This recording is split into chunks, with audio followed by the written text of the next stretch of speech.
Hola, buenas tardes a todas y todos. Gracias por estar aquí con nosotros el día de hoy y en su interés en las actividades que oferta la DEU. En este momento iniciamos transmisión por Facebook, así que también reciban un cordial saludo. La División de Extensión Universitaria les da la más cordial bienvenida al webinar Día Mundial de los Derechos Humanos. Les pedimos por favor mantener su micrófono y cámara apagadas durante el desarrollo de este evento.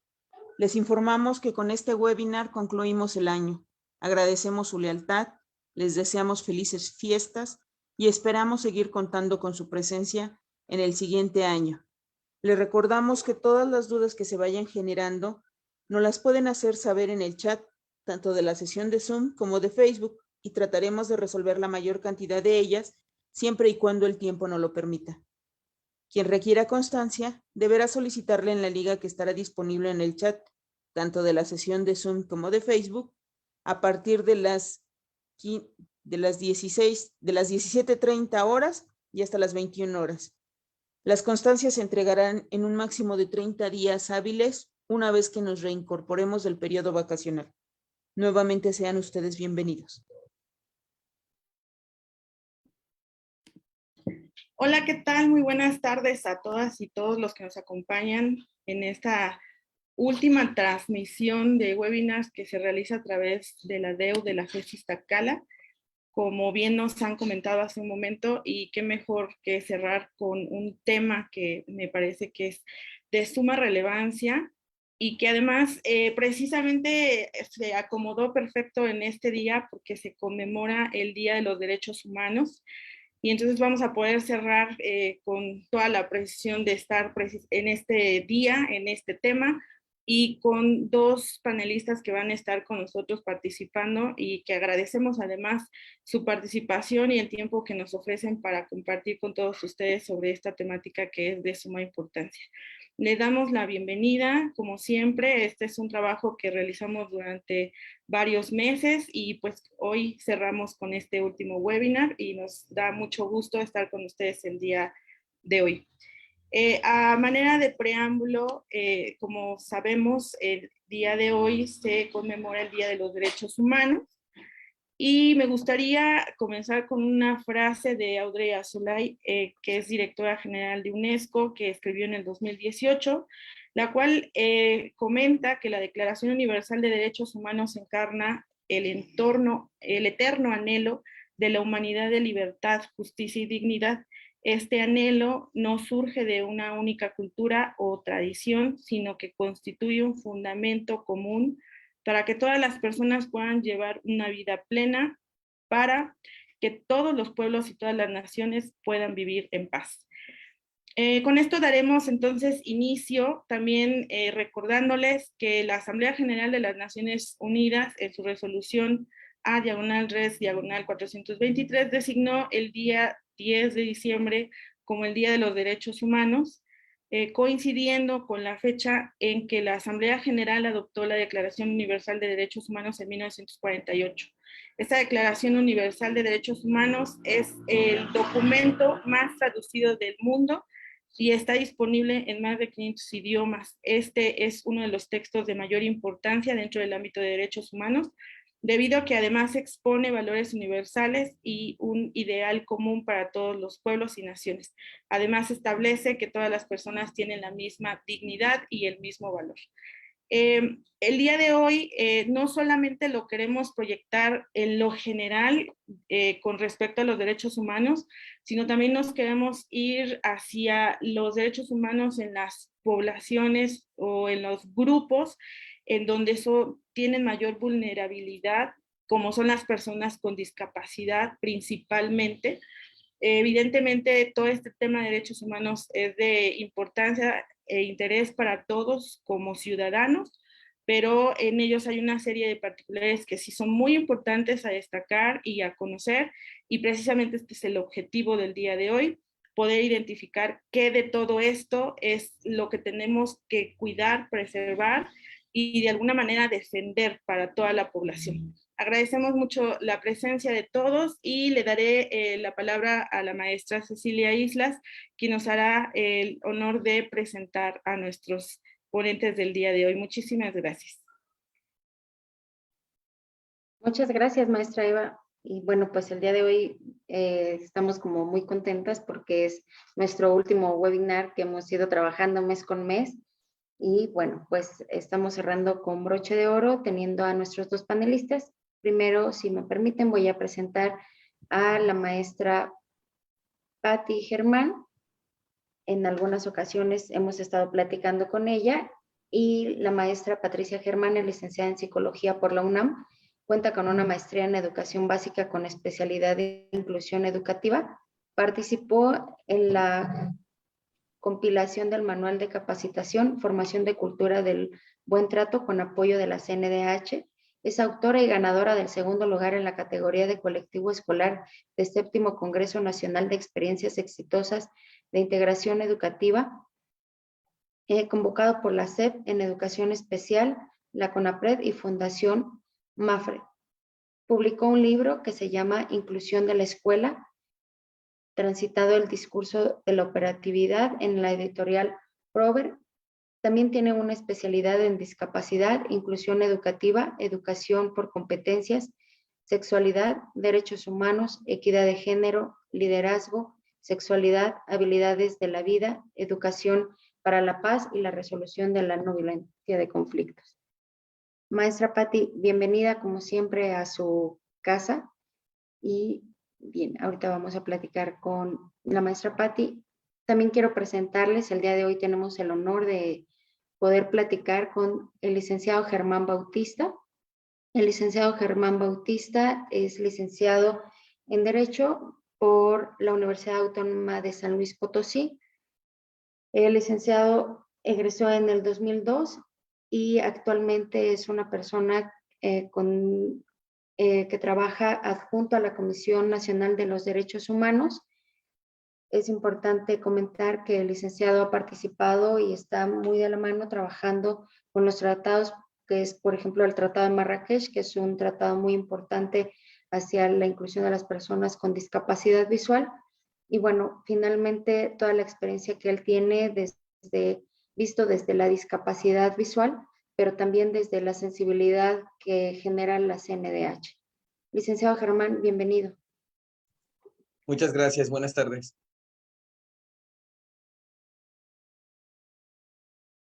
Pues bien, el día de hoy vamos a dar inicio. Como siempre, invitamos a nuestros amigos que están siguiéndonos por Zoom, así como a nuestros amigos que nos siguen por Facebook, que nos puedan apoyar si tienen alguna pregunta en particular para alguno de nuestros panelistas, y que pues esta mesa sea de gran aporte para todas y todos. Bueno, pues vamos a iniciar con esta sesión de preguntas que nuestros participantes nos van a apoyar desde su experiencia laboral principalmente y todo este manejo sobre los derechos humanos. Y pues bueno, a mí me gustaría empezar con algo que pareciera ser como muy básico o que de pronto todo el mundo damos por hecho que conocemos, ¿no? De alguna manera. Y hablamos, de hecho, día a día en esta cuestión de que respeten mis derechos o los derechos de cierta comunidad o de cierta población. Pero sí me gustaría comenzar contigo, Patricia. No sé si nos pudieras platicar específicamente qué son los derechos y por qué es tan importante conocer nuestros derechos. Hola, ¿qué tal? Buenas tardes. Me da muchísimo gusto primero pues saludarles, participar esta tarde con ustedes, compartir mesa con una gran persona que recalco pues efectivamente no solo es un profesionista excelente, sino una gran persona, y es el licenciado Germán. Y bueno, de verdad un honor estar compartiendo contigo, Germán, esta tarde. Muchas gracias, maestra Ceci, maestra Eva, por la invitación. Y pues bueno, aquí estamos para acompañarles y esperemos pues cumplir las expectativas de cerrar efectivamente con broche de oro en un tema tan complejo, tan hermoso, tan fuerte, híjole, ¿no? Que nos tiene en el día a día luchando, ¿no? Yo creo que es una pregunta fundamental porque de pronto decimos se celebra, se conmemora, se lucha, ¿no? ¿Qué es el día de hoy? Híjole, pues es un día de verdad fundamental en donde vale la pena recordar justamente esa pregunta que dices, ¿no? ¿Qué son los derechos humanos? Y la respuesta, pues, por supuesto, yo creo que es muy, muy amplia, pero conlleva las garantías para vivir la vida dignamente, ¿no? Y entonces ahí empezamos con los problemas, ¿sí? Porque para empezar, ¿qué es una vida digna, no? Y cuántos derechos necesitamos para vivir una vida dignamente, ¿no?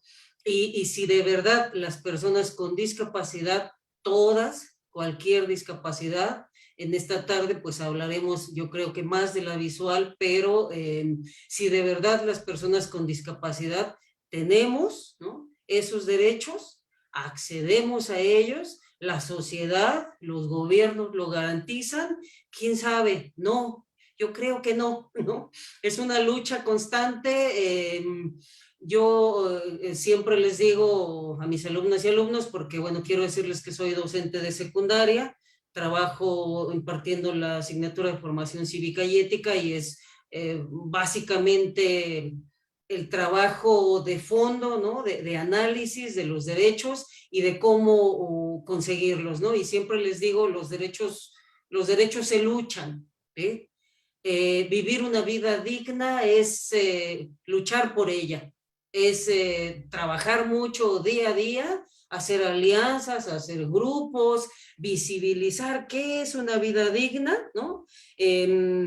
Para poder efectivamente acceder a los tres mínimos derechos que acabas de mencionar, maestra Eva, también, ¿no? Que es la libertad, la justicia y esta parte de dignidad, ¿no? Entonces, híjole, hacemos un análisis de todo eso y decimos, pues estamos todavía, ¿no?, en muchos sentidos en la Edad Media o en la Edad Antigua, porque ni siquiera el derecho al nombre se puede dar para muchas personas con discapacidad, ¿no? Todavía son nombrados de diferentes maneras, peyorativas, y entonces ni siquiera acceden al derecho mínimo, ¿no?, que es el ser nombrados con dignidad, ¿no? Entonces, bueno, pues un poco como introducción, maestra Eva, yo creo que hay mucho que hablar en este sentido, pero bueno, cedo la palabra. Muchísimas gracias, maestra Patricia. Yo creo que es fundamental todo lo que nos acabas de decir y nos has dejado una frase que es muy importante y que pareciera ser que la repetimos constantemente, pero no enfatizamos en lo que esto implica, que es precisamente vivir la vida de forma digna. Y esto es para toda la población en general, no específicamente para las personas con discapacidad, las personas de bajos recursos económicos, las personas con diferencias de género, etcétera, etcétera. Todas las personas, los niños, los adultos, las personas de la tercera edad, ¿no? Entonces, de pronto, la problemática con la cuestión de los derechos es que probablemente o no los conocemos, o no sabemos defenderlos, o de pronto a lo mejor hasta abusamos de ellos, ¿no? Y también no tenemos implícito el que también para un derecho hay una obligación. Entonces, de pronto la exigencia es como hacia la conservación de los derechos, pero a lo mejor no me estoy comprometiendo al 100%, ¿no? No sé, me gustaría saber si el maestro Germán nos quisiera dar también su punto de vista respecto a lo que estamos comentando en este momento. Muchas gracias. Buenas tardes. Buenas tardes. Bueno, primero que nada, saludarte, querida Patti, y bueno, agradecer la invitación, Ceci, y al equipo que lo hace posible. Y decirles que en este tema de los derechos, coincido con Patti, efectivamente son conquistas, dice Patti, son luchas, y bueno, el reconocimiento en la actualidad de nuestros derechos son conquistas que hemos ganado gracias a estas luchas. Hoy se habla de derechos de personas con discapacidad, por ejemplo, pero ha habido estas constantes luchas. Aún la lucha no termina para las personas con discapacidad. Seguimos, igual que yo creo que para todos los grupos, ¿no? Las mujeres también siguen luchando cotidianamente por sus derechos y creo que es una cuestión siempre inacabada. Pero a mí me gusta verlo mucho desde la responsabilidad del Estado, desde la responsabilidad del gobierno para satisfacer estos derechos. Saber que, pues, esencialmente tenemos algo que se llama contrato social y nosotros como seres humanos, desde esta lógica, creamos al Estado con sus diferentes estamentos, con sus diferentes instituciones para que nos protejan y como nosotros lo creamos, pues, el Estado tiene obligaciones para con nosotros. Es decir, de pronto pareciese que nuestros derechos están a negociación. Pareciese que cuando encontramos a una autoridad, lo que prima, lo primero que sucede es el reverencialismo. Ay, saludé al gobernador, ay, saludé al presidente de la República, ay, saludé a un diputado, ¿no? Al final, todos ellos son servidores públicos y son nuestros representantes. Y el Estado tiene obligaciones, por eso les decía que a mí me gusta verlos desde las obligaciones. El Estado no nos regala, no nos concede, no nos hace favor de otorgarnos estos derechos. El Estado tiene la obligación de reconocerlos, de respetarlos y de garantizarlos. Sin embargo, en este proceso en el que algunas personas necesitamos hacernos visibles, pues también es cierto que hay que hacer un trabajo fuerte para que el gobierno sepa pues cómo dar respuesta a nuestras necesidades. Sin embargo, decirles que eh, en esto sí, las personas con discapacidad, por ejemplo, debemos involucrarnos, por supuesto, pero también es cierto que el gobierno tiene que preguntar a las personas con discapacidad en todo lo que tenga que ver con legislación, con políticas, en fin, pero al final decirles que como tal, los derechos, ejercer los derechos, pues es una situación que tiene que darse a base de la información. Yo no puedo exigir un derecho que no conozco.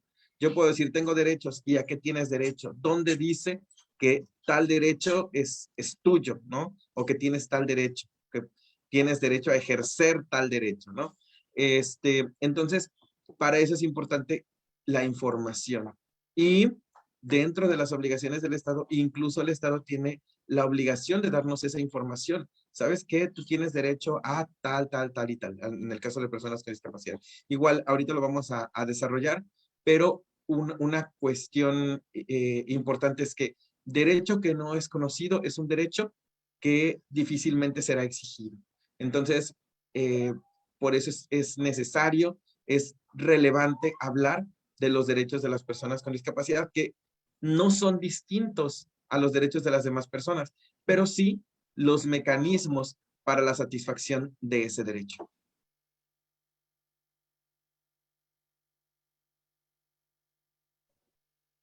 Muchas gracias, licenciado. Y bueno, maestra Patti, aquí me gustaría regresar un poquito con lo que usted comentaba, ¿no? Y que lo recalca el licenciado, este desconocimiento de nuestros derechos es como la base primordial, ¿no? Entonces, ¿cómo podría acercarme a un lugar de lo que estoy desconociendo? Y algo que me gusta mucho platicar de repente con usted, que en donde es experta, es justo en la educación inclusiva. Y entonces, uno de los derechos que todos tenemos por constitución es el derecho a la educación, ¿no? Y entonces, bueno, primero que nada, podríamos decir realmente si todas las personas realmente estamos cumpliendo con este derecho o realmente se nos hace caso a este derecho. Y la siguiente, ¿cuál es el panorama que tienen las personas en condición de discapacidad en general en relación a la educación? Porque hemos visto, por ejemplo, algunas estadísticas, sobre todo que nos maneja el INEGI en algunas ocasiones, en donde no estamos llegando a la equidad, ¿no? De la educación. ¿Usted cómo considera desde la visión, visto desde las personas sin discapacidad a nivel educativo y versus aquellas que están cursando por alguna discapacidad? Bien, mira, efectivamente el derecho a la educación inclusiva es uno de los principales derechos que se tiene que cumplir y cubrir para las personas con discapacidad. Y para las personas que tienen cualquier condición humana, ¿sí? Es importante señalar así justamente como derecho a la educación inclusiva, porque la inclusión conlleva la puesta en marcha de diferentes formas, digamos, para acceder a los derechos, ¿sí? Desde, por ejemplo, la visualización de que son personas que tienen barreras para el aprendizaje y la participación, algunos de ellos, ¿no? Algunos para el aprendizaje, algunos para el aprendizaje y la participación, y algunos para la participación, ¿sí? Entonces, la educación inclusiva nos permite efectivamente visualizar las barreras, ¿sí? No señalar, tachar o trabajar específicamente con un diagnóstico, sino con las barreras sociales, actitudinales, ¿sí? Sobre todo actitudinales que están limitando la efectiva participación social en un contexto educativo, ¿sí? Entonces, ¿cuáles son esas barreras que pone la sociedad que están muy presentes y que como instituciones educativas en definitiva nos corresponde erradicar, ¿sí? Como parte de ese trabajo que mencionaba el maestro Germán, como servidores públicos, como docentes tenemos la obligación de capacitarnos en el tema de educación inclusiva, ¿sí? Primero, darnos cuenta que cuando trabajamos con personas con cualquier condición humana, son personas con derechos, ¿sí? Con derechos de todos los derechos, ¿sí? Derechos de la infancia, derechos de las y los adolescentes, derechos humanos, ¿sí? Entonces, necesitamos darnos cuenta que cualquier condición humana habla de una persona con derechos. Y entonces, yo, docente, tengo que saber qué son esos derechos y tengo que saber cómo aplicarlos. Y por supuesto, cómo enseñar a la persona a, diría Germán, a conquistar esos derechos, ¿sí? Que yo en definitiva digo, es una lucha constante, ¿no? Es algo que tenemos que estar haciendo siempre y que de verdad a veces es un esfuerzo muy, muy, muy enorme, ¿no? Entonces, en este sentido, necesitamos, por ejemplo, saber que las personas con alguna condición humana requieren para poder enfrentar estas barreras para el aprendizaje y la participación, ajustes razonables, ¿sí?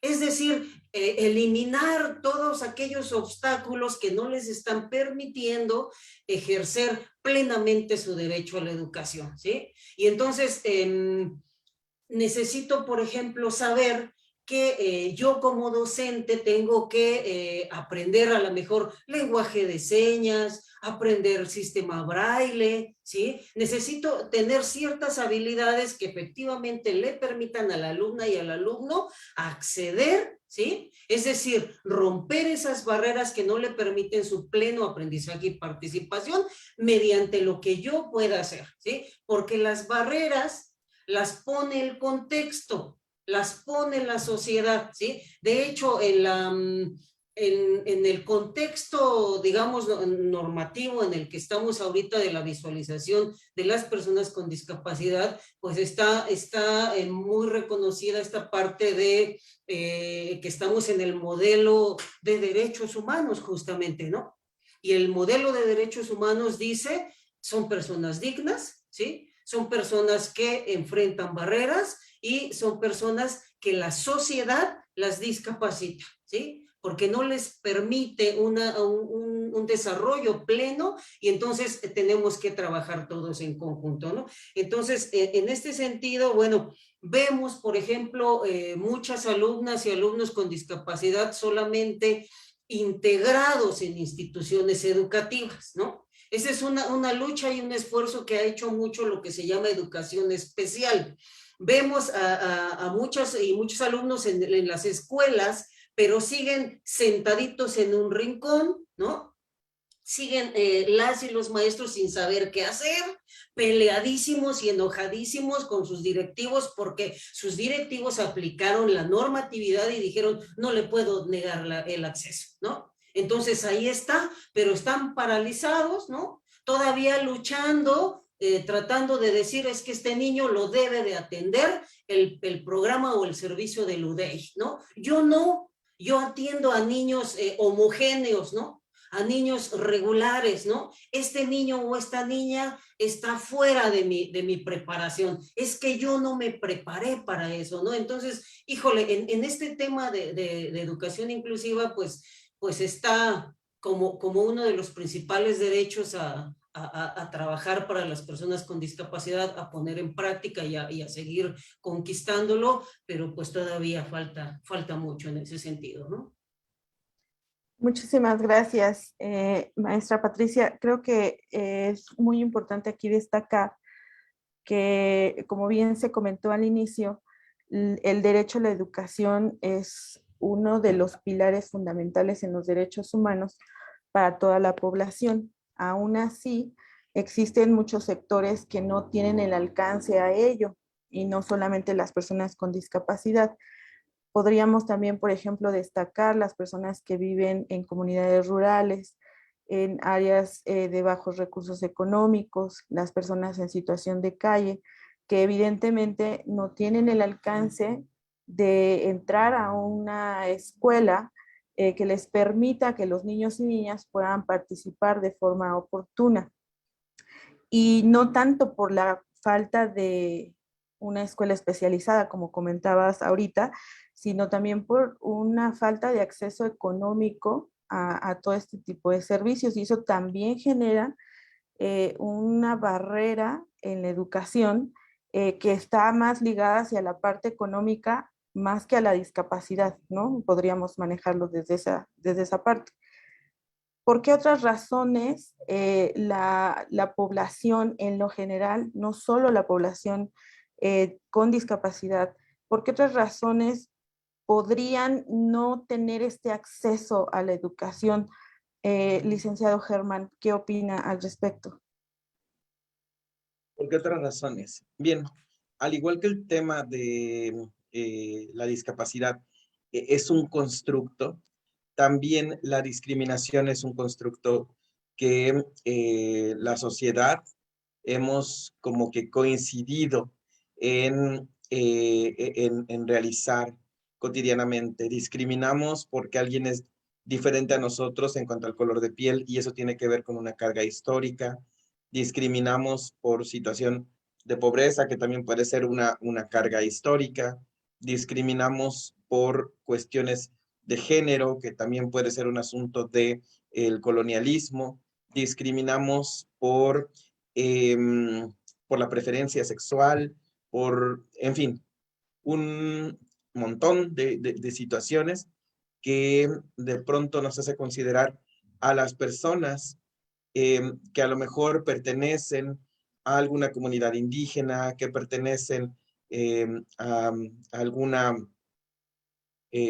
comunidad de media o alta marginación, a las personas que tienen un color distinto a nuestra piel, que a lo mejor pueden ser afrodescendientes o personas con albinismo, en fin, discriminamos por un sinfín de razones. Y esta discriminación lo que genera es marginación, es hasta cierto punto segregación, hasta cierto punto también puede constituir pues una exclusión. ¿En qué? En el ejercicio de derechos, ¿no? Entonces, pues a veces como las personas, por ejemplo, las personas indígenas no hablan la misma lengua que nosotros, que la mayoría, que las mayorías, pues entonces las discriminamos, lejos de trabajar bajo este modelo que ya Pati comentaba, ¿no? El modelo de la inclusión, que es no que el alumno se adapte a la escuela, sino que la escuela se adapte al alumno. Entonces, discriminamos y podemos colocar en situación de desventaja a diferentes personas por las cuestiones que ya mencioné o por la acumulación de distintas identidades, lo que también configura algo que se llama discriminación interseccional.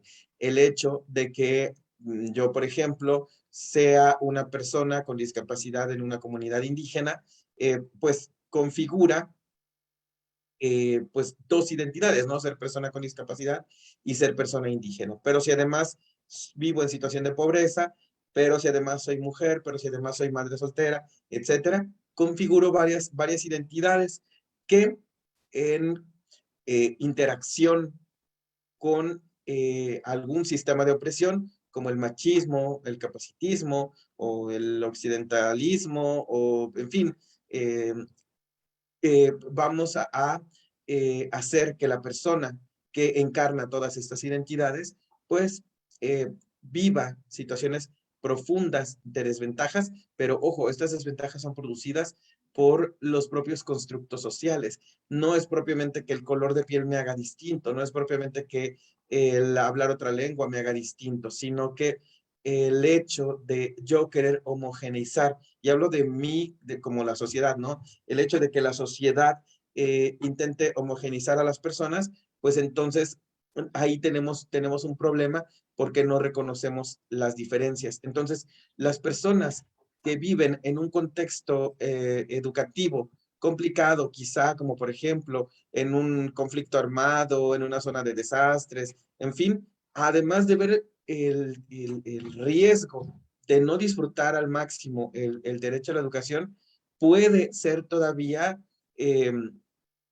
digamos, impactado por todas las cuestiones que ya mencioné, por esta discriminación o por la discriminación interseccional, ¿no? Por la discriminación que puede ser solo por una identidad, o por la discriminación interseccional, que es por esta confluencia de varios sistemas de opresión sobre una persona en razón de las identidades que encarna. Perdón. Y por esa razón, no sé si está muy complicado mi explicación, pero si no, la podemos hacer más sencilla. El asunto es que por diferentes y múltiples cuestiones discriminamos y evitamos a veces que las personas disfruten con plenitud de su derecho a la educación. Pensemos, por ejemplo, en nuestra escuela. Cuando estábamos nosotros en la escuela, ¿a quién discriminábamos y por qué? Ah, pues discriminábamos al raro, a la rara, al que vestía diferente, al que hablaba distinto, en fin, nosotros como siendo alumnos, ¿no? Entonces, ¿qué sucede? Que cuando crecemos, todos los prejuicios que traemos en nuestra cabeza, pues nos acompañan en el desempeño de nuestras funciones, a veces como servidores públicos, a veces como profesionistas, ¿no?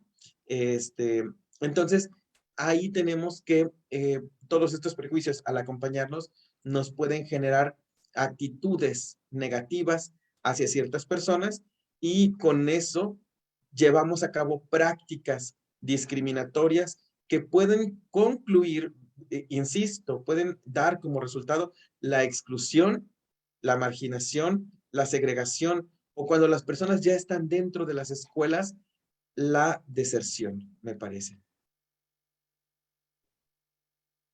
Bien, a mí antes de que la maestra Cecilia haga su siguiente pregunta, perdón por haberme metido de forma abrupta, pero es que creo que todo lo que usted acaba de comentar, que además lo explicó bastante bien, no tendría que hacerlo más desmenuzado. Me gustaría ir resaltar varias cosas. Una es, entonces, bajo esta circunstancia, todas las personas en algún momento podemos estar en una situación de discriminación y en donde se vea truncado nuestro derecho a la educación por todas estas posibles y variantes que acaba de comentar. Pero además de esto, esto implicaría también la exigencia de que esto que usted comentó, de que la escuela se tiene que adaptar a las necesidades de los alumnos. Entonces, esto exige no solo a los profesores, sino al sistema en sí educativo, poder entonces generar las estrategias para poder tener esos elementos formativos, como comentaba hace un momento la maestra Patricia, por ejemplo, el braille, la lengua de señas, la accesibilidad en el área escolar, etcétera, etcétera. Entonces aquí la pregunta es, si esto hace muchos años permitió generar este constructo de la educación especial, ¿Por qué hoy en día se quita este término o esta área tan importante de educación especial y se vuelve ahora lo que es UDEI? No sé si Patricio o Germán, cualquiera de los dos, porque yo creo que aquí ustedes ambos tienen la experiencia en esta parte, y qué tanto este cambio favoreció o al contrario, interfirió en este proceso educativo, y aquí sí ya específicamente en las personas con discapacidad. No sé quién de los dos quiera iniciar. Mira, si quieres, empiezo yo y ahorita Germán, estoy segura Sí, que continúa. sí, claro. Mira, son dos modelos de educación, el modelo de educación especial y el modelo de educación inclusiva. Educación especial solo trabaja discapacidad y el derecho al acceso, digamos, a la entrada. Ábreme las puertas de tu escuela, ¿sí? Porque tengo derecho a estudiar con los demás, digamos, ¿no? Acompañado, ¿no? Sin embargo, la educación inclusiva es diferente y de hecho educación especial la retoma y dice va y voy contigo, ¿sí? ¿Por qué? Porque educación inclusiva trabaja no solo discapacidad como población en situación de vulnerabilidad, sino todas las otras poblaciones, ¿sí?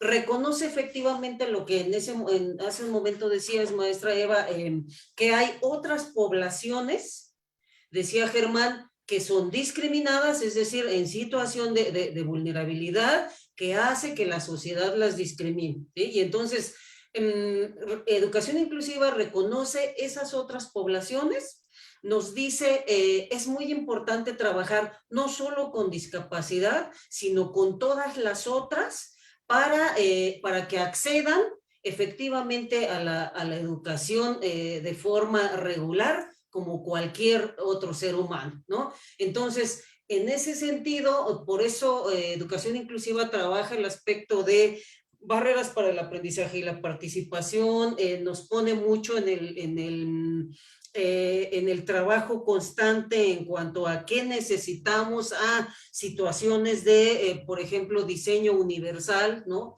Que el diseño universal no solo habla de los espacios físicos adecuados, ¿no? Que son accesibles, digamos, solo de manera física, sino habla también como de, espérate, ¿no? Cada persona aprende diferente. Cada persona es una particularidad y efectivamente, ¿no? Decía Germán, tú como docente te adaptas a ellos, ¿sí? Es decir, es una escuela para todos, ¿no? No es una sola escuela donde entran todos, sino es una escuela para todos. Entonces, es como cuando educación especial dice va, ¿no? Nos unimos a la lucha porque efectivamente la discapacidad también es una población en situación de vulnerabilidad como todas las otras que ya mencionó Germán, ¿sí? Y nos faltan muchas, ¿no? Entonces, de ahí hacemos, por ejemplo, actualmente, si se atreven en las escuelas y si conocen qué es diseño didáctico universal, por ejemplo, ¿no? O planes estratégicos de trabajo para todos, donde una escuela inclusiva lo que hace es no dejar a las infancias en una esquina o ya veniste aquí, ya tienes tu derecho a la educación, no, sino cómo puedes participar plenamente, ¿no? Integrándote sin quitar aspectos a la currícula para ti, ¿no? Cosa diferente que hacía la educación especial. Yo, maestro sabedor, ¿no? Experto en discapacidades, yo decido, dice la educación especial, qué es lo que tú puedes aprender. Y educación inclusiva no, dice, maestro, te paras de cabeza, pero tú le enseñas lo mismo que a los otros, pero de diferente manera. ¿Sí? Entonces es bien interesante porque, híjole, todo esto necesitamos saberlo, ¿no? Necesitamos que es su derecho de las personas, todas, cualesquiera, con inclusive con y sin discapacidad, acceder a la educación de calidad, ¿no? Y de calidad implica también equidad, ¿no? Que equidad es darle a cada quien lo que necesita. Y entonces, pues es un trabajo y una lucha constante como para que se entienda eso. Yo tengo 20 años de trabajo ya en una secundaria para personas diversas ya, ¿sí? Ya no es específica para jóvenes con discapacidad visual. ¿Y qué crees, no? El 80% de la población que ahí trabajamos, de las y los docentes, sabemos braille, ¿no? Manejamos braille, ¿sí? Y tenemos otros niveles, digamos, de preparación. También somos expertos, por ejemplo, en trastorno por déficit de atención, trastorno negativista desafiante y muchas otras cosas, ¿no? Entonces, de pronto tienes que volverte experto, ¿no? En poder conocer para entonces poder aplicar, porque nadie más lo va a hacer, ¿no? El gobierno efectivamente ya hizo su chamba, ahí están las leyes puestas, ¿no? Pero puestas y escritas, pues son solamente pues una belleza, ¿no? Pero la práctica, pues ese es el reto, efectivamente, ¿no? No sé si respondí, espero haberlo hecho. Claro que sí, muchísimas gracias, Patricia. No sé si el maestro Germán quiere añadir algo. Bueno, decirles que en esto de la educación inclusiva, pues, primero que nada, hemos ido evolucionando. Y de pronto, desde nuestra perspectiva del presente, se nos hace muy sencillo juzgar con las lentes del presente al pasado, ¿no? Lo in, y estoy usando un término hasta cierto punto anacrónico, lo in ya no es hablar de integración educativa. Lo in es ahora hablar de educación inclusiva. Pero hay toda una situación en la que tenemos que reflexionar. El modelo de integración educativa, pues lo traemos desde más o menos la Declaración de Salamanca, ¿no? Cuando empezamos a hablar ya no de educación especial, sino de educación integradora o integración educativa, etcétera. Y lo mismo está pasando con el tema de educación inclusiva. Pero sí, quienes nos dedicamos a esto y quienes han escuchado de esto, pues sabemos que el concepto de inclusión es más amplio que únicamente pensar, por ejemplo, en personas con discapacidad. Es correcto. Sí es mucho más amplio. Pero focalizándolo al tema de personas con discapacidad, pues hay todavía retos importantes. Todos estamos no solo aprendiendo, sino también empezando a comprender lo que nos implica la Convención sobre los Derechos de las Personas con Discapacidad, que su artículo 24 reconoce a la educación inclusiva.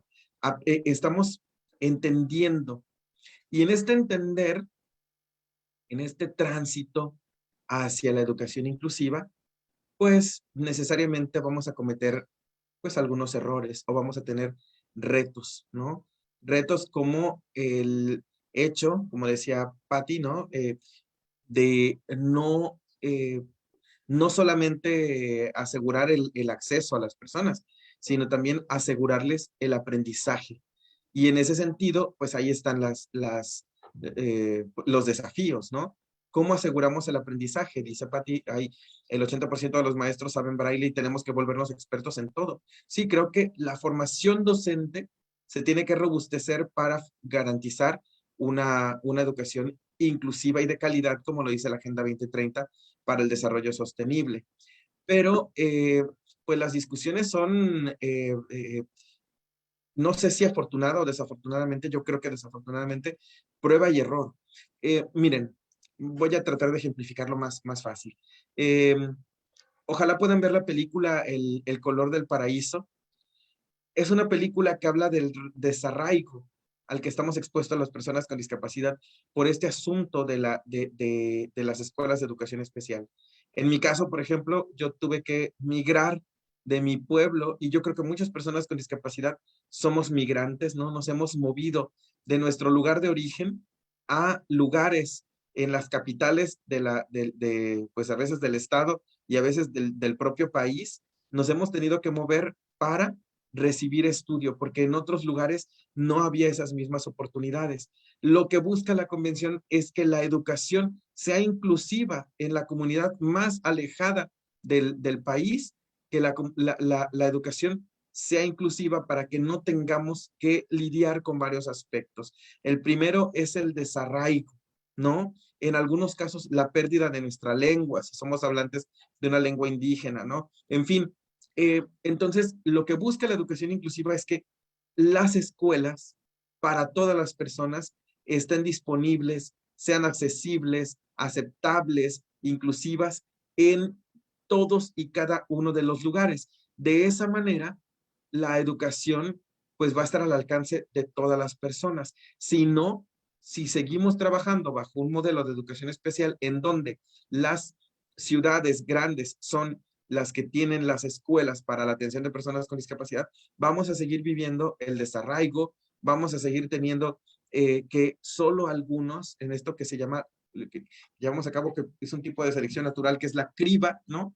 Solamente algunas personas llegan a estudiar, quienes tienen posibilidades o conexiones o redes de apoyo, lo que sea, pero solo algunas personas llegan y disfrutan de, digamos, ahorita hablando de educación especial, ¿no? Por eso la educación tiene que ser inclusiva. Sin embargo, y esto lo menciono para que lo reflexionemos, sin embargo, el más reciente informe del Banco Mundial nos dice que quizá el hecho de que todas las personas estén en una misma aula no sea lo más pertinente. Fíjense nada más, hemos trabajado, ¿qué, Pati? Unos 20 años por el tema de educación inclusiva y ahorita el Banco Mundial nos está Así diciendo es. que quizá, ¿no? Quizá el hecho de que todas las personas con discapacidad estén en las aulas convencionales no sea lo más pertinente. Y pone el ejemplo con las personas sordas y dice, quizá el colocar a personas con discapacidad auditiva en un aula, que ojo, no son personas con discapacidad auditiva, son personas sordas. Ahorita explicamos eso, pero que las personas sordas compartan la misma aula puede propiciar el desarraigo en cuestión de su lengua materna, que es la lengua de señas. Puede inducir la propia formación. Y a esto nos lleva también la propia Convención sobre los Derechos de las Personas con Discapacidad en el artículo 24, que dice que para las personas sordas, ciegas o sordociegas, se dará en los lenguajes y entornos más apropiados a su discapacidad.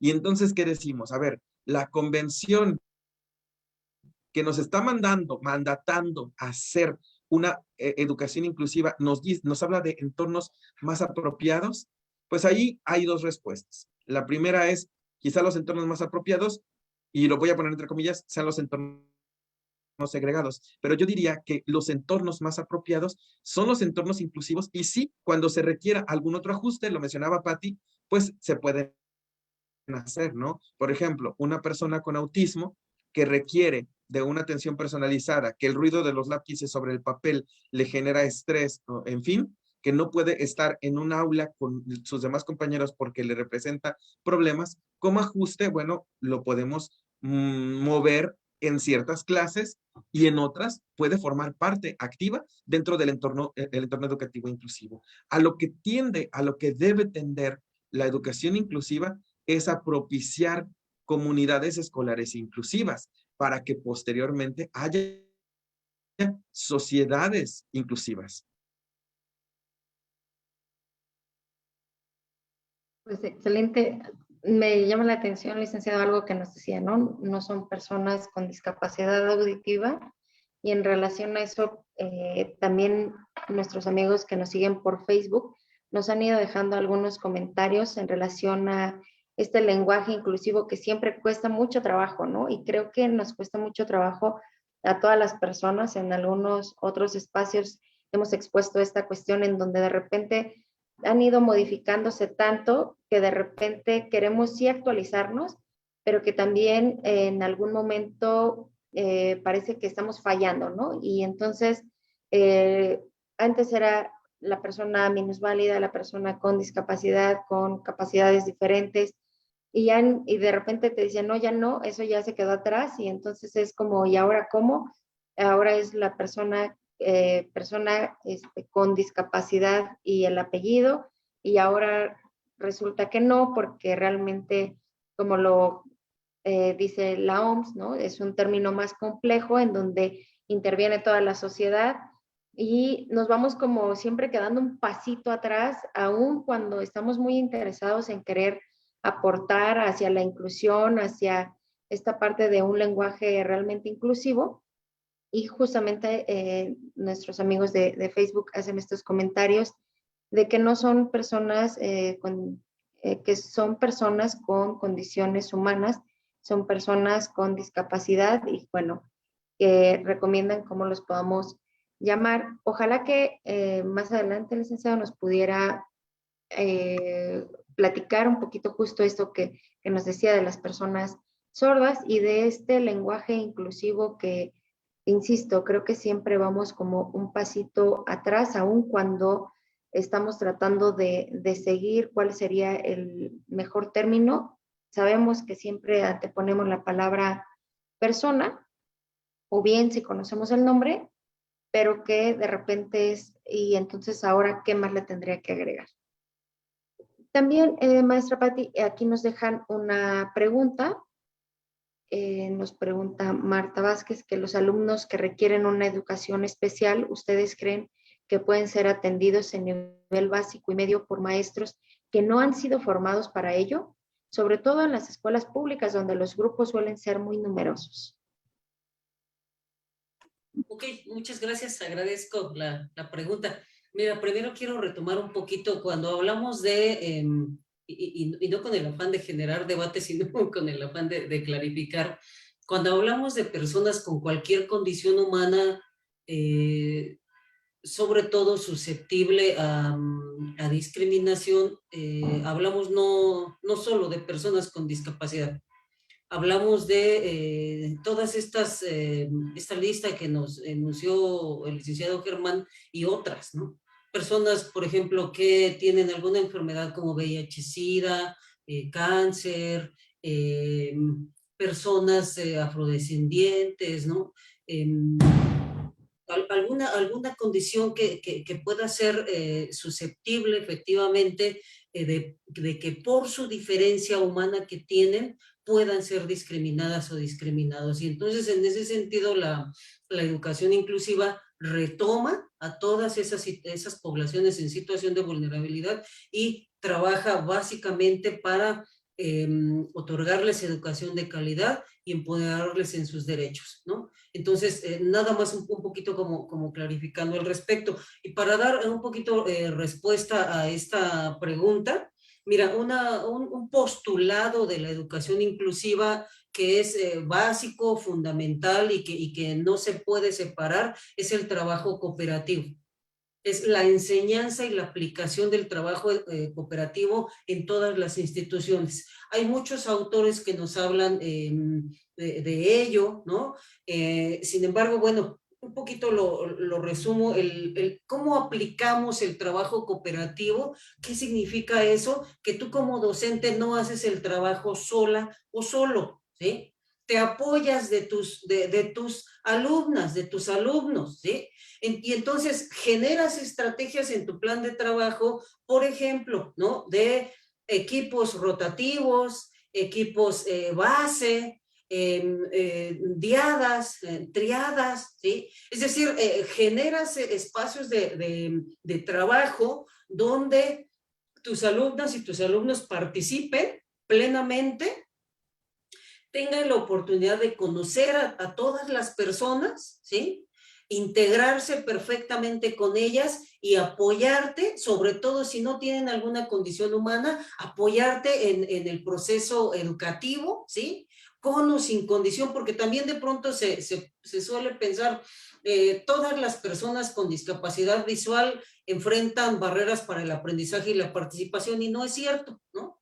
Tampoco es así, ¿sí? Entonces, tienes que buscarle, ¿no? Y apoyarte mucho de este postulado que es justamente el trabajo cooperativo y saber que no haces un trabajo sola o solo, ¿no? Y entonces, en ese sentido, pero por supuesto, ¿no? Que se pueden incorporar en escuelas de educación básica, preescolar, primaria, secundaria y en cualquier escuela, ¿sí? Donde tú como docente eres el que genera, digamos, estas formas de aprendizaje para cada quien, ¿no?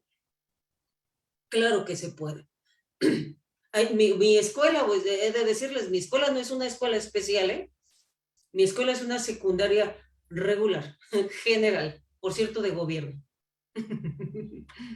Perfecto, muchísimas gracias. Me parece que esta parte de la educación inclusiva y todo esto que acabamos de comentar es un súper tema que además implicaría un solo webinar, ¿no? Y sí nos gustaría como ver estos otros derechos que también son muy importantes de destacar. Al principio nos comentaba el licenciado Germán que en realidad los derechos humanos no distan en mucho de las personas con discapacidad del resto de la población. Sin embargo, sí hay algunas cuestiones o connotaciones que pueden ser la diferencia, por de alguna manera decirlo. Uno de ellos es, por ejemplo, el derecho a la rehabilitación. Esta parte, ¿qué tanto nuestro país en términos de infraestructura está solvente para brindar este derecho a la rehabilitación a todas las personas con discapacidad, ¿no?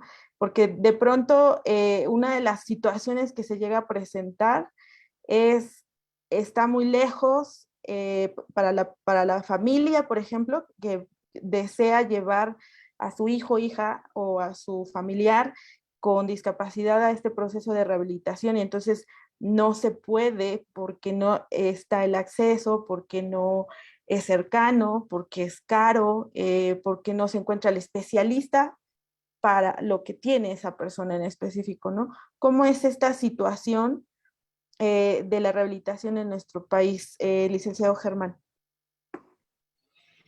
Bueno, antes de pasar al tema de la rehabilitación, porque a lo mejor ya no lo volvemos a tocar, cuando yo hablaba de que las personas con discapacidad auditiva no eran tales, sino personas sordas, fíjense que la convención tiene un tema que es la autodeterminación.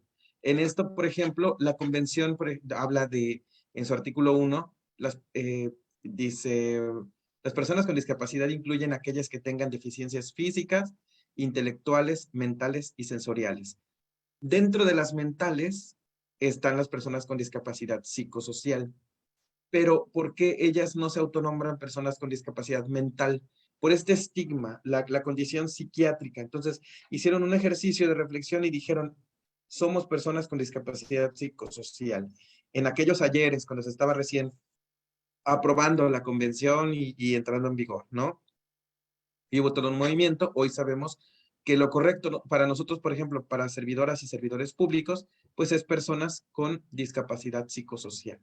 Pero en el caso de ellas mismas, en este ejercicio de autoidentificación, autoadscripción o autodeterminación y autodeterminación, las personas con discapacidad psicosocial se han hecho llamar neurodivergentes, personas locas, sobrevivientes de los psiquiátricos, entre otras, ¿no?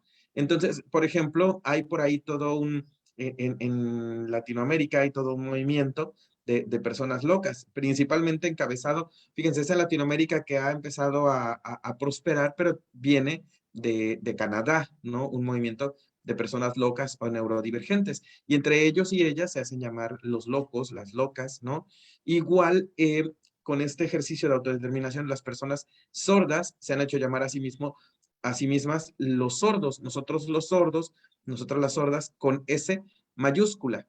Y desde esta búsqueda de identidad, pues también hablan de la cultura del sordo, ¿no? La barrera no es una barrera de carácter físico, no es una barrera más que idiomática, ¿no?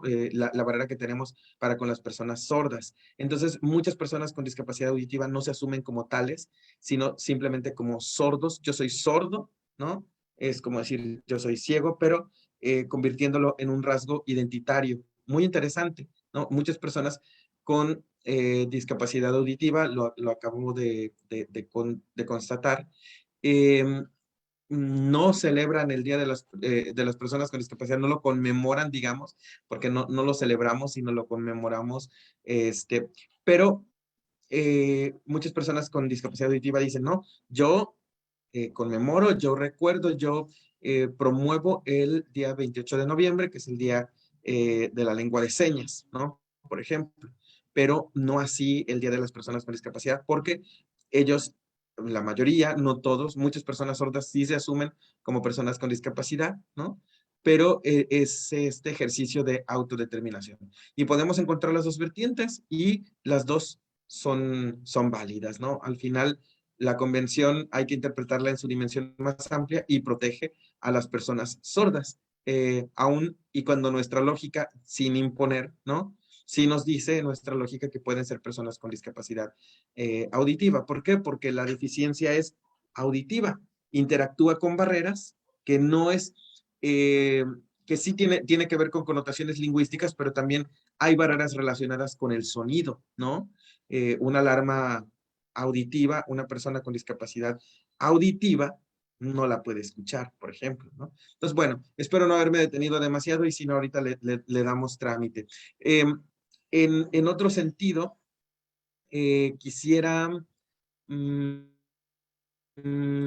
quisiera ver si me puede repetir la pregunta del inicialmente que dio espacio para que pudiera participar. Claro que sí, estábamos dando un preámbulo con respecto al derecho de la rehabilitación en las personas con discapacidad y Ah, ya. comentaba precisamente esta dificultad también de acceso a la rehabilitación, que además va junto con pegado con el ¿Cómo derecho al está? acceso a los servicios de salud, ¿no? Porque de pronto el país no tiene toda la infraestructura para o la población regularmente más afectada es de bajos recursos económicos y entonces tampoco tienen la infraestructura para poder acudir a estos espacios. Entonces, la pregunta es si Sí. esta situación en nuestro país es así, va para mejora o seguimos en la misma, ¿no? Sí, les decía que la convención solo reconoce derechos que las personas per se tenemos y que los mecanismos para realizarlos, pues es lo que es distinto. Sin embargo, sí, a diferencia de la mayoría de las voces de los académicos que dicen que la convención no crea derechos nuevos, hay quien sostiene que sí, hay académicos que dicen sí crea derechos nuevos, como el derecho a la accesibilidad, el derecho a la habilitación y a la rehabilitación. Y ahorita no recuerdo otros que esté mencionando la convención, pero más o menos esos derechos, habilitación, rehabilitación, son también reconocidos por la convención y crean un derecho nuevo para las personas con discapacidad. ¿Cómo andamos en el país? Pues no creo que tan bien como para, por ejemplo, desde el gobierno de la República se invite a donar al Teletón, ¿no? Quizá por ahí andemos fallándole en el tema de rehabilitación, de habilitación, y habría que ver por qué. Tenemos que los DIF milenariamente, tradicionalmente, son quienes han asumido la rehabilitación de las personas con discapacidad a través de los centros de rehabilitación y educación especial, y algunos CAMS han asumido la rehabilitación, que no deberían. Los CAMS son centros de atención múltiple, escolarmente hablando, educativamente hablando, no propiamente, aunque bueno, en algunos aspectos hace falta acompañar la educación de rehabilitación. Bueno, decirles que sí, efectivamente, la mayoría de los CRES están instalados en los centros de las grandes ciudades. La mayoría de los teletones que, ojo, no forman parte del gobierno, los teletones son asociación civil y dan sus servicios como una asociación civil, aunque con una estructura muy robusta, muy interesante también, y constantemente se están renovando, también es cierto, ¿no? Pero son una asociación civil y por eso ahí hay un problema, porque los gobiernos debieran enfocarse en fortalecer su estructura para dar atención a través de estos centros de rehabilitación. Han también promovido las unidades básicas de rehabilitación que son en los municipios y Se trata de resolver la rehabilitación con tecnologías. No siempre tiene que ver con tecnologías. A propósito, hemos incursionado muy poco como país en algo que se llama la rehabilitación basada en la comunidad. Hoy, inclusión basada en la comunidad también se transforma. Lo que antes era la RBC, hoy está transformándose a la IBC, inclusión basada en la comunidad. ¿Y qué es esto? Con las cosas que hay en la propia comunidad, es buscar la rehabilitación de las personas con discapacidad. En Oaxaca y en Sinaloa tenemos dos ejemplos, los dos ejemplos quizá más grandes de rehabilitación basada en la comunidad. En Prójimo, que es en Sinaloa, Prójimo, que es la asociación que promueve la rehabilitación basada en la comunidad, se hacen prótesis, se hacen órtesis, se hacen diferentes mecanismos para la movilidad de personas con discapacidad, muy al estilo de Estados Unidos, en donde uno va y con su extremidad o en fin, es conforme se le va haciendo, de acuerdo al uso, se le va adaptando alguna órtesis, alguna prótesis o algún carrito para el mandado, en fin, ¿no? Esto es también por parte de una organización, y en Oaxaca por parte de Piña Palmera, que es también la que trabaja con el tema de la IBC. Pero, ¿por qué menciono estas dos organizaciones? Porque a través de las unidades básicas de rehabilitación, que forman parte del gobierno, que sí son gubernamentales, podrían trabajarse algunos aspectos relacionados, tomar la filosofía de la RBC, de la IBC, y pues buscar la manera de lograr una rehabilitación comunitaria de bajo costo en el que las personas no tengan que emigrar a las grandes ciudades, no tengan que deshacerse de sus tierras, cumpliendo esta aparente profecía del Banco Mundial, ¿no? Que la discapacidad genera pobreza, ¿no? Y la discapacidad empobrece, pero por la inhabilidad de los gobiernos para garantizar la inclusión donde quiera que sea. Eso es algo que quedó evidenciado, por ejemplo, con el tema de pandemia. ¿Cómo andamos en rehabilitación? Muy concretamente, pues no creo que tan bien como país. Creo que podríamos hacer más esfuerzos, aunque sí carezco de muchos elementos objetivos para decirles, ah, miren, falta aquí, aquí, aquí, aquí, ¿no? Faltan más CREs, faltan VRs, no podría decirles. Lo que sí puedo decirles es que la rehabilitación tiene que ser tal que pueda ser una realidad para las personas de las comunidades más alejadas. Eso incluye, pues, usar tecnologías comunitarias, tecnologías de bajo costo. Eso incluye, por ejemplo, que aquellas personas, por ejemplo, en los casos de prevención de deficiencias al nacimiento, en personas que no pueden consumir el ácido fólico con la que el centro de salud nos regalan, sepan que comiendo hierbas verdes o que, en fin, en sus comunidades, sin necesidad de depender de esta pastillita, ¿no? Pueden recibir el ácido fólico con algunos mecanismos de asimilación, y eso sería tener en cuenta a las comunidades y no quererles implantar un producto a lo mejor farmacéutico, a lo mejor extremadamente económico, incluso gratuito, pero lo importante sería que las comunidades sepan que eso también está al alcance de su mano sin necesidad de depender del comprimido. No sé, esto es una opinión personal, la relacionada con el ácido fólico, ¿no? Pero bueno, espero haber respondido a la pregunta. Sí, si me permiten complementar tantito a esta pregunta, efectivamente la rehabilitación tiene que ver con el acceso a un derecho muy importante que es el derecho a la salud, ¿no? Y a la salud integral, que conlleva tres aspectos fundamentales, ¿no? Que es la salud mental, la salud social, ¿no? La salud física.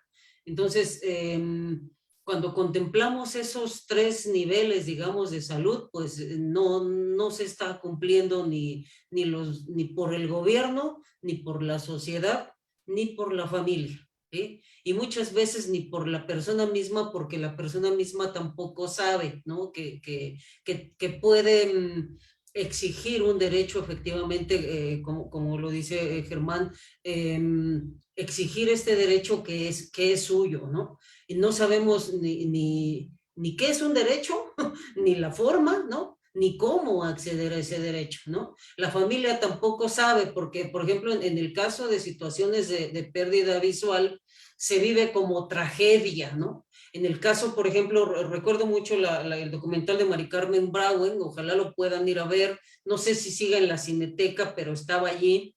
Es un documental de una mujer ciega, ¿no? Narra su historia, cómo va perdiendo la vista, cómo le van quitando un ojo y le van quitando el otro, ¿no? Y entonces ella narra todas estas experiencias y cómo dice, por ejemplo, la vivencia trágica, ¿no? Para muchas personas a su alrededor, o la vivencia de desinterés a lo mejor, o la vivencia de no contemplar otros aspectos relacionados con lo mismo, ¿no? Entonces, de pronto también la rehabilitación, pienso yo mucho en el área de trabajo de ustedes, de oftalmo, de optometría, ¿no? En esta parte cómo se trabaja mucho, desafortunadamente, desde el aspecto médico de rehabilitación, ¿no? El aspecto médico y no el aspecto de derechos humanos, que es un aspecto integral, ¿no? Se trabaja mucho la apariencia, ¿no? Se trabaja mucho pues vamos a ponerte unas prótesis, ¿no? Si la familia quiere, ¿no? Porque la persona que está perdiendo la vista, ¿no? Requiere también otro tipo de apoyos para que vaya procesando, ¿no? Esta parte de decir, no, no quiero, ¿no? Así me quiero quedar, ¿no? También, ¿no? Porque se vale que lo diga, ¿no? Y entonces, de pronto nosotros, para meterlos o meterles en un círculo social, digamos, donde pueda ser aceptada la persona, entonces proponemos, pues mira, hay unas prótesis hermosas de ojos verdes, ¿no?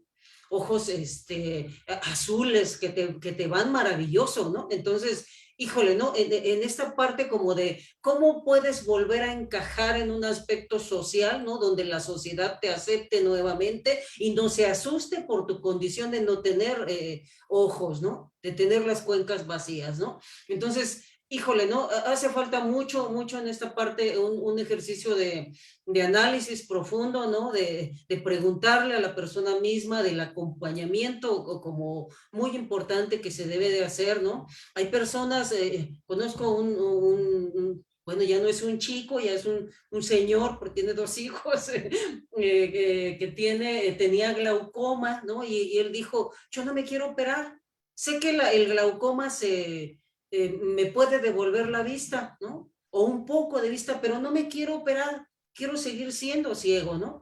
Entonces, de pronto, híjole, ¿no? Se nos olvida o tal vez no trabajamos o no sabemos que debemos trabajar toda esta parte integral cuando miramos a una persona en esta condición, ¿no? Cuando trabajamos en esta condición. Entonces, yo digo, complementando esta parte tan importante que dice Germán, creo que nos falta mucho como sociedad, ¿no? Trabajar mucho esta parte de quitar el modelo médico, ¿no? Rehabilitatorio simplemente, ¿no? Para encajar en una sociedad y mirarles más allá, ¿no?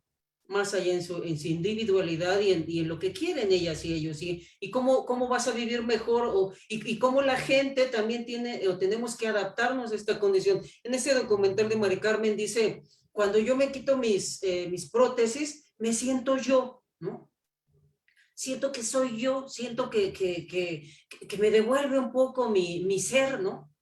Un poco parafraseando, pero ya no me acuerdo bien cómo dice, pero más o menos eso, ¿no? Es como sentirse a sí misma ella, ¿no? Sin esas prótesis que son solo pues, para que la gente no se asuste, ¿no? Entonces, es interesante como dialogar esta parte, ¿no? Gracias. Muchas gracias, maestra Patti.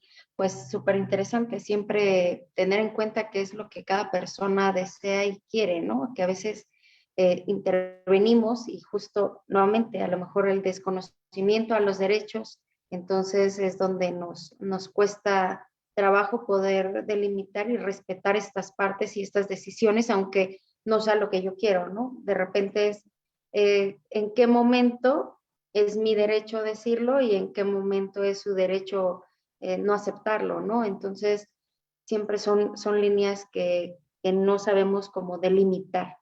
Y bueno, aquí desafortunadamente, como siempre, el tiempo se nos va muy rápido y a mí me gustaría decir una última pregunta que de repente siempre es como un poco polémico, ¿no? Siempre se solicita como hacia la parte gubernamental, la parte de los apoyos y la parte en donde las personas merecen a lo mejor algún apoyo económico.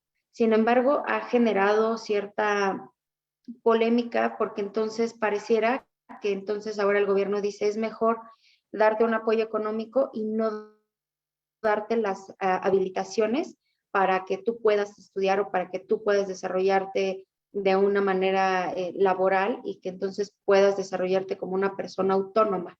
Pareciera que entonces es mejor poder dar una aportación económica y que entonces de esa manera vamos cumpliendo con esa parte, porque no sé si pudiera ser como un toso realmente ser alguien accesible y dar lo que dice la comisión, ¿no? Que las ayudas sean accesibles y accesibles para que pues todos podamos como tener esta situación. Entonces, maestra Pati, en general, ¿usted cómo considera esta posición que a veces se toma? Fíjate que, bueno, fíjense que es amplio debate esta parte, ¿no? Y es interesante que sepamos que todos los gobiernos lo han hecho, ¿no?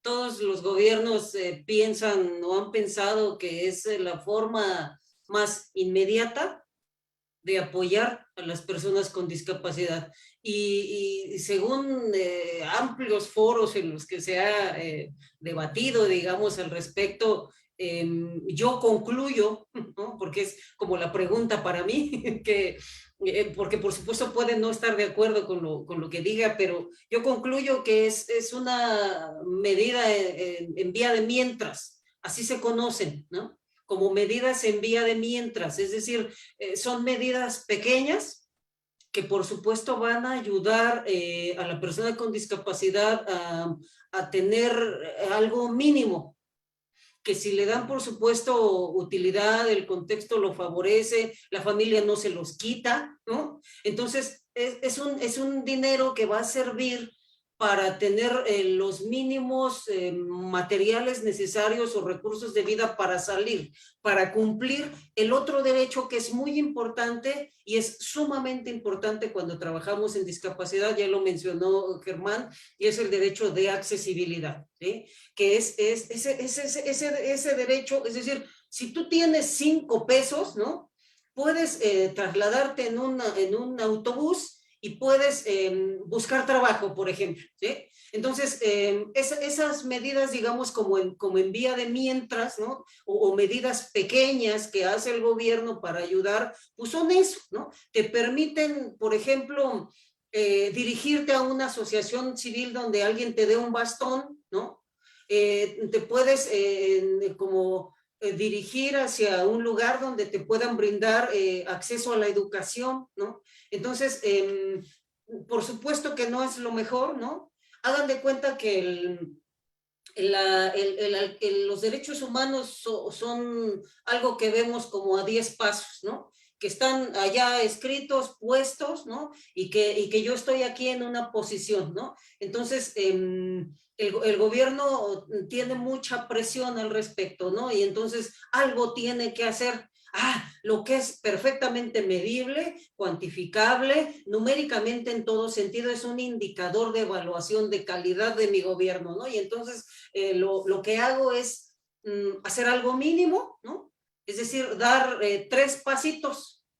Por supuesto que no llego a donde se quiere llegar, que es el derecho al trabajo, el derecho digamos, al empleo, el derecho a tener un recurso propio. Por supuesto que no se llega, ¿no?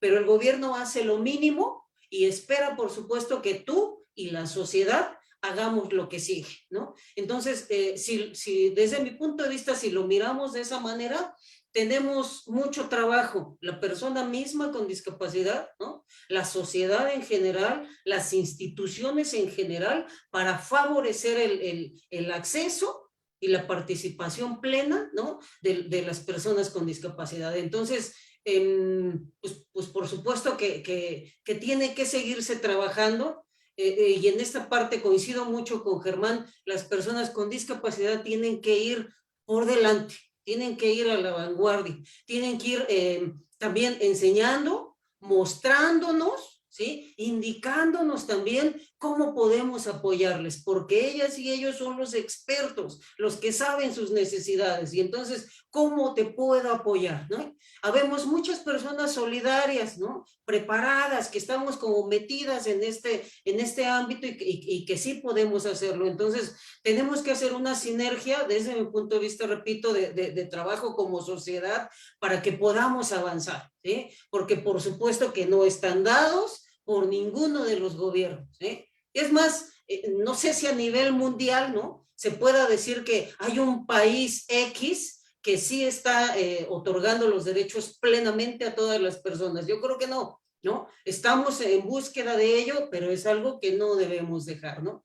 Y que tenemos que seguir como esforzándonos y fortaleciéndonos siempre, ¿no?, para acompañarnos de la mano y luchar juntos, ¿no? Porque, pues, por supuesto, un dinerito es bueno, ¿no? Un dinerito sirve, ¿no? Y es un indicador de que algo está haciendo el gobierno. Y qué bueno que lo haga, ¿no?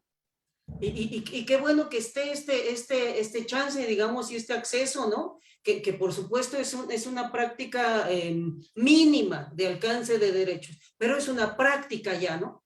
Es algo que se debe de hacer, y que tenemos que, pues nosotros como sociedad, ir como ayudando para el alcance de los otros derechos, que repito, la accesibilidad pues es fundamental, ¿no? Pues por ahí me quedo. Bien, a mí me gustaría retomar aquí varios puntos que yo creo que son como muy importantes de reforzar, sobre todo porque gran parte de los asistentes que tenemos en este momento son licenciados en optometría, son alumnos, son egresados. Y entonces aquí hay dos cosas que a mí me gustaría destacar. Uno es, hace un momento que comentabas esta parte de las prótesis, yo por ahí considero que la gran dificultad del uso de este tipo de utensilios,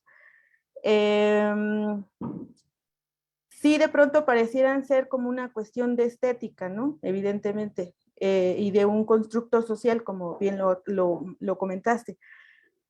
Probablemente por ahí lo que nos ha faltado a nosotros como gremio, tanto en el área oftalmológica como la optométrica, es hablar de la funcionalidad de la prótesis ocular desde el punto de vista médico.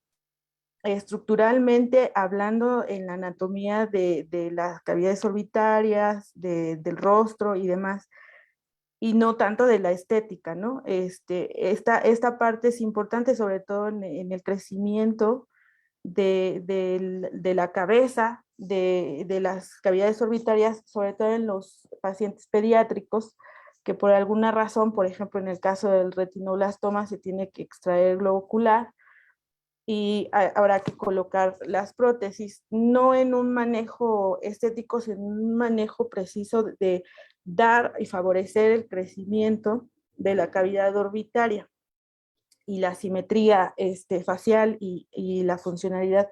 En algunas ocasiones, cuando se llega a quedar los músculos extraoculares no se quitan del todo, se meten a otro tipo de prótesis que permite y favorece el movimiento ocular, ¿no? Como parte del mismo, de conservar la parte mecánica del ojo. Entonces, yo creo que ahí, este punto que tú comentabas, que es muy, muy importante, deriva precisamente de que a veces nosotros como optometristas o como oftalmólogos no nos detenemos a dar ese tipo de explicaciones, ¿no? Y entonces de pronto sí, quien está del otro lado genera esto que tú bien comentaste y que me parece sumamente importante, es por qué me quieren meter algo o colocar algo o hacer que use algo que es en términos sociales o de aceptación social, y en eso estoy totalmente de acuerdo contigo, ¿no? Entonces sí habrá que hacer ahí una reflexión de cómo estamos transmitiendo la información para evitar que nos llevemos ese constructo que no es social, es médico. Entonces, sí me parece que es muy importante esto que tú dijiste y me pareció así como relevante hacer también el comentario sobre esta situación. La otra parte es esto que tú comentas de los apoyos económicos que existen en el país, que son muy importantes de saber dónde lo podemos tramitar en caso de que mi paciente requiera este apoyo. Y entonces aquí viene precisamente la importancia de este webinar, ¿no? Para el sector optométrico. La cuestión de los derechos humanos, que es saber, conocerlos y derivar a las personas que tienen una discapacidad, que en este caso son nuestros pacientes, cuando estamos escuchando al paciente que no se le está otorgando ese derecho, o que no se le está apoyando, que no se le está aportando. Entonces, esta también es la importancia de que nuestros escuchas del día de hoy, pues reflexionen, ¿no? O sea, tengo que saberlo por cultura general, tengo que saberlo porque además doy un servicio que puede derivar en la orientación hacia este tipo de temáticas. Y entonces, de pronto yo puedo escuchar a mi paciente y decirle, pues es terrible, qué mal que le esté pasando eso, pero no le aporto nada, ¿no? Y entonces, no quedarnos solamente en el lamento, sino precisamente decirle, mira, te puedes dirigir a estas áreas, puedes solicitar este tipo de servicios, tú tienes derecho a este tipo de accesos, etcétera, etcétera, etcétera. Entonces, bajo esa cuestión, a mí me gustaría regresar con el licenciado Germán, y si nos puedes platicar, por favor, en este tipo de personas o de situaciones más bien, en donde no se está respetando el derecho de las personas con discapacidad, a dónde pueden acudir para recibir esta orientación, este apoyo, y que ellos puedan exigir esta parte que de pronto es importante en su día a día. Bien, muchas gracias. Varias cosas. Una de las que tengo más presentes es el tema de la cooperación interinstitucional.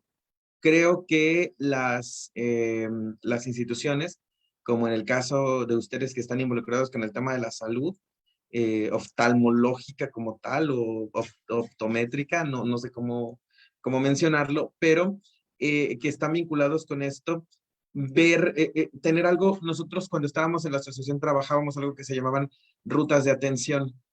Y para una rehabilitación integral, que ustedes sepan, por ejemplo, está tal escuela que puede dar orientación y movilidad, está tal escuela que puede dar sistema braille, está tal escuela que puede apoyar con tecnologías y lectores de pantalla, está tal escuela o tal institución que puede ayudar, por ejemplo, con el tema de los apoyos económicos, y está tal escuela o tal institución en donde se hacen las prótesis de bajo costo, ¿no?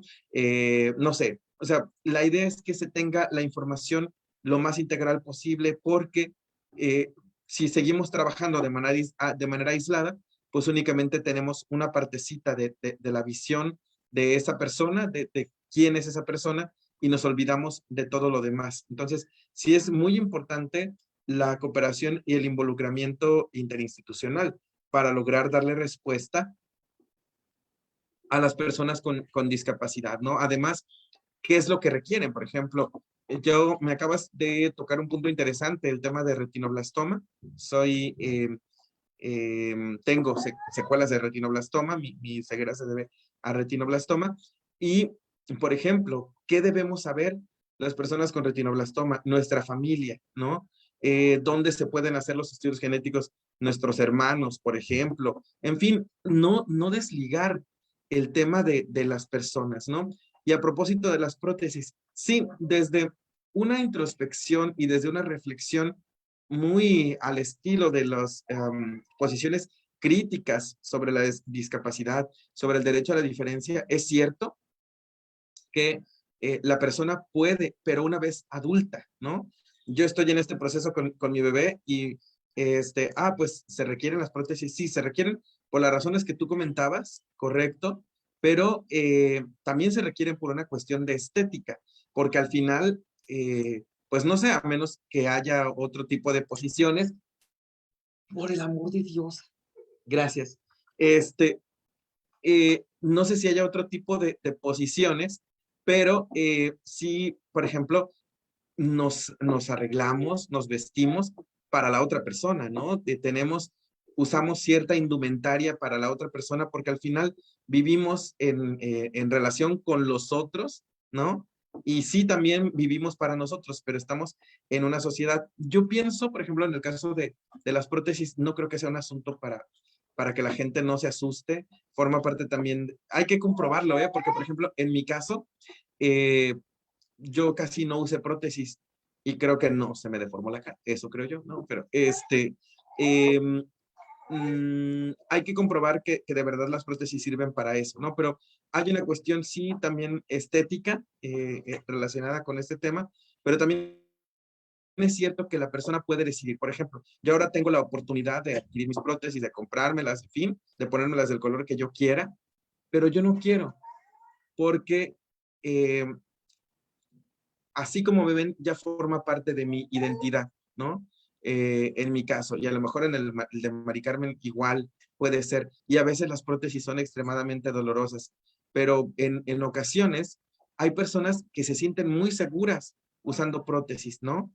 Tengo una amiga que se las puso verdes y wow, y está encantadísima con sus prótesis, ¿no? Y que bueno, forma parte también de estos rasgos, perdón, y que el Estado tiene que dar todas las opciones para que la persona con discapacidad elija, ¿no? Y otra vez se me olvidó la pregunta que me hiciste, perdóname.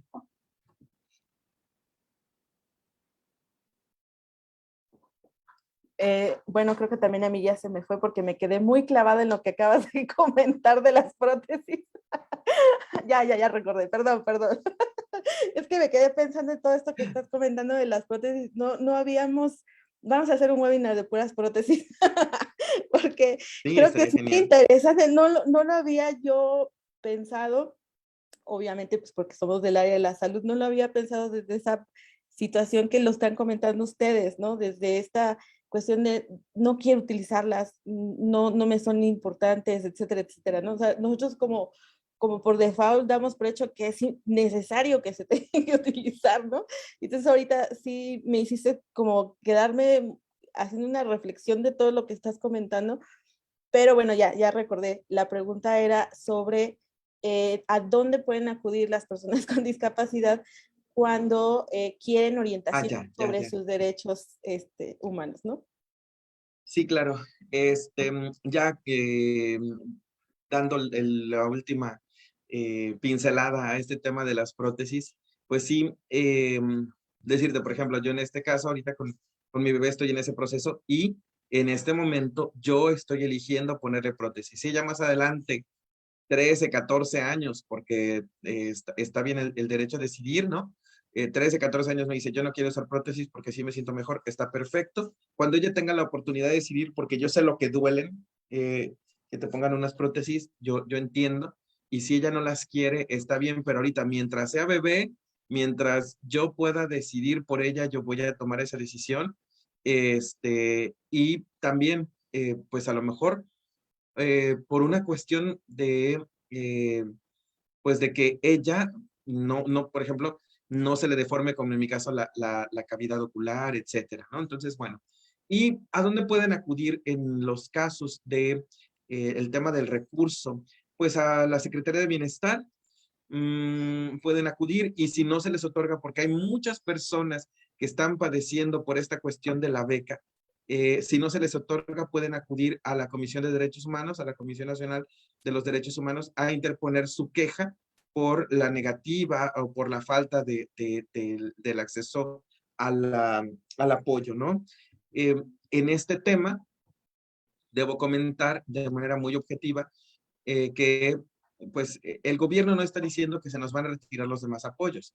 Lo que está diciendo es que se nos va a dar una beca como personas con discapacidad. ¿Qué es lo cuestionable? Pues que Las becas para adultos mayores son universales. Ajá, es para todos los adultos mayores arriba de 65 años, ¿no? O después de 64.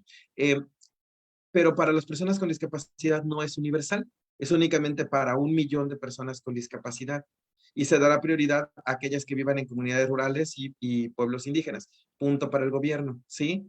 Pero, y también prioridad a las niñas y los niños. No importa, ahí no hay un diagnóstico, en fin, se les dan a 1 millón de personas únicamente. En 2022 se está hablando, el gobierno dice que para el 2022 toda la universalidad de personas con discapacidad va a recibir el apoyo, ¿no?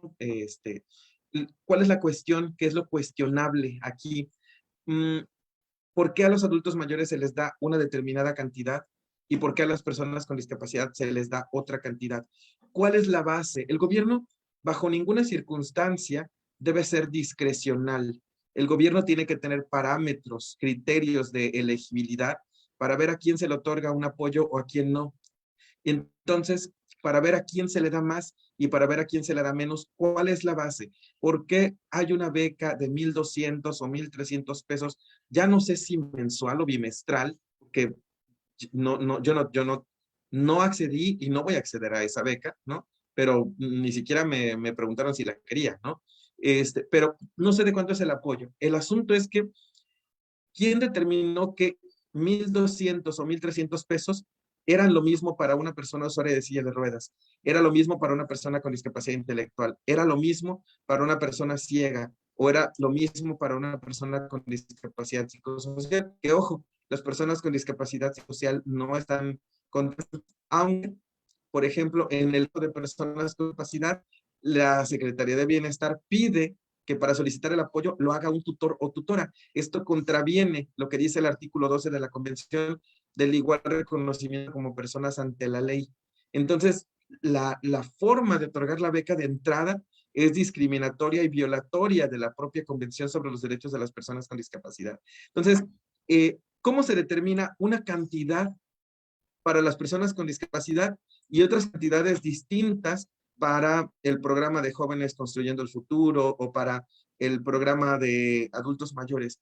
¿Por qué no hay un diagnóstico? ¿Por qué no hay una diferenciación por tipo de deficiencia? ¿No? Eso es lo que, por ejemplo, yo cuestionaría. Ahora, acudan a la Secretaría de Bienestar las personas con discapacidad, soliciten sus becas. En 2022 se supone que todas y todos estaremos cubiertos. El tema de los apoyos económicos viene también de una tendencia que está por ahí proliferando en el sentido de las rentas básicas o renta básica universal, que es, por ejemplo, garantizarle cierta cantidad de dinero a todas las personas desde el momento en el que nacen, ¿no? Pero bueno, esto hay que trabajarlo todavía más, hay que ver si tenemos ese nivel de acceso a recursos para poder darlos universalmente, por un lado, pero también yo pensaría de manera diferenciada por tipo de discapacidad y también no sin un diagnóstico, porque mientras que por un lado se está hablando de cubrir a las personas con discapacidad, por otro lado también se está desarticulando el trabajo de las organizaciones, que también hay ahí organizaciones que benefician a personas con discapacidad. Entonces, creo que el gobierno tiene que trabajar una política pública integral. Último tema que toco, el gobierno tiene que trabajar una política pública integral. Por ahí se está trabajando, por ejemplo, en el certificado de discapacidad. Y mi pregunta es, lo está trabajando la Secretaría de Salud, el CONADIS, entre otras secretarías y otras instituciones, entre ellas también la propia Comisión Nacional de los Derechos Humanos, estamos participando ahí, ¿no? Pero decirles, el gobierno está trabajando en esta certificación de discapacidad. Y mi pregunta es, ¿para qué vamos a certificar discapacidades? ¿Para otorgar una credencial? ¿Para construir una política pública integral que tenga en cuenta las barreras y los apoyos para la superación de las barreras para las personas con discapacidad? Ahí me quedaría. Muchas gracias. Muchísimas gracias. Creo que igual vuelves a tocar puntos sumamente cruciales y una de las situaciones que vemos hoy en día en nuestro país es que además todos los procesos administrativos son excesivamente burocráticos y no facilitan a nadie ciertos procesos. En este caso, como las becas, por ejemplo, como los apoyos económicos y demás. La otra parte, yo recuerdo precisamente una de las grandes quejas, por así decirlo, de las personas con discapacidad visual es en el escenario de la baja visión, en donde hay diferentes niveles de baja visión y entonces hay una discusión ahí muy interesante de qué nivel de baja visión requeriría el apoyo económico y por qué sí, por qué no, ¿no? Y entonces de pronto la discusión era, es que la persona con baja visión sí ve, ¿no?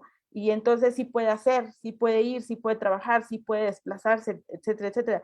Pero la discusión era, sí, pero mi baja visión es tan profunda que no lo puedo hacer, ¿no? Entonces a lo mejor yo merezco más ciertas situaciones a comparación del de baja visión superficial o moderada, por ejemplo, ¿no? Entonces, de pronto esta parte nos hace ver que además no hay criterios homologados para especificar o determinar este tipo de características y que entonces esto sí permita un buen acceso a todas las personas a acudir a los servicios, a las atenciones médicas, a la rehabilitación, habilitación, a los apoyos económicos y demás, de todo esto que estamos comentando, ¿no?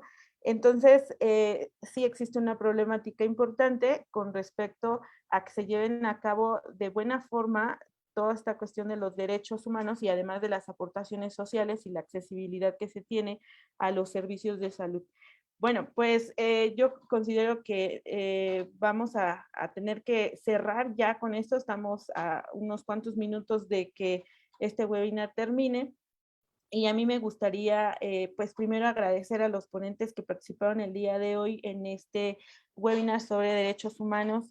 Muchísimas gracias, maestra Patricia, porque en este año nos apoyó, creo que como, ya ni las cuento mejor, pero ya son un montón. Pero de verdad siempre agradecemos su participación. Siempre agradecemos su participación, el entusiasmo, el que esté con nosotros apoyándonos y el que nos vaya dirigiendo en todas estas temáticas que usted maneja sumamente perfecto. Y también agradecemos al licenciado Germán Bautista por su participación el día de hoy. Yo creo que nos abrió un panorama muy importante, una crítica importante en el aspecto social de los derechos humanos y ojalá que podamos contar con su presencia en otro evento nuevamente que tengamos ahora sí que el próximo año. Muchísimas gracias. Con mucho gusto. Muchas gracias. Para Gracias. servirles. Igual, Bueno, muchas gracias. Hay mucho que trabajar todavía. Un exactamente. placer, Pati, compartir mesa contigo. No, pues, Y además todavía hay muchos temas de bien. los que podemos seguir platicando. Al menos hoy salió uno. Vamos a hacer uno sobre prótesis oculares, de que me pareció muy importante este tema que comentamos hoy. Bueno, pues yo les agradezco muchísimo la participación, la constancia a todos en estos webinars que estuvimos trabajando mes con mes y pues prometemos que para el próximo año vamos a continuar con esta dinámica de trabajo, si el Zoom nos lo permite. y pues bueno, pues yo agradecerles nada más por su participación. Felices fiestas, que se la pasen muy bien y felices vacaciones. Y le dejo ahora sí el micrófono a la maestra Cecilia para que nos despida. Muchas gracias, bonita noche. Muchas gracias, maestra Eva. Maestra Patti, mil gracias por todo su apoyo que siempre nos brindó en diferentes webinars. Licenciado Germán, bienvenido a su casa, la UNAM, que siempre es bienvenido desde muchas áreas en donde de repente podemos coincidir. Ojalá que no sea la última vez para optometría, que nos pueda acompañar. Y pues agradecer a todos nuestros amigos que nos siguen por Zoom, pero también a todos aquellos que nos siguen por Facebook. Y bueno, maestra Eva, muchísimas gracias por siempre apoyar a estas ideas. Y bien, ya tenemos nuestro calendario al menos para 6 meses más.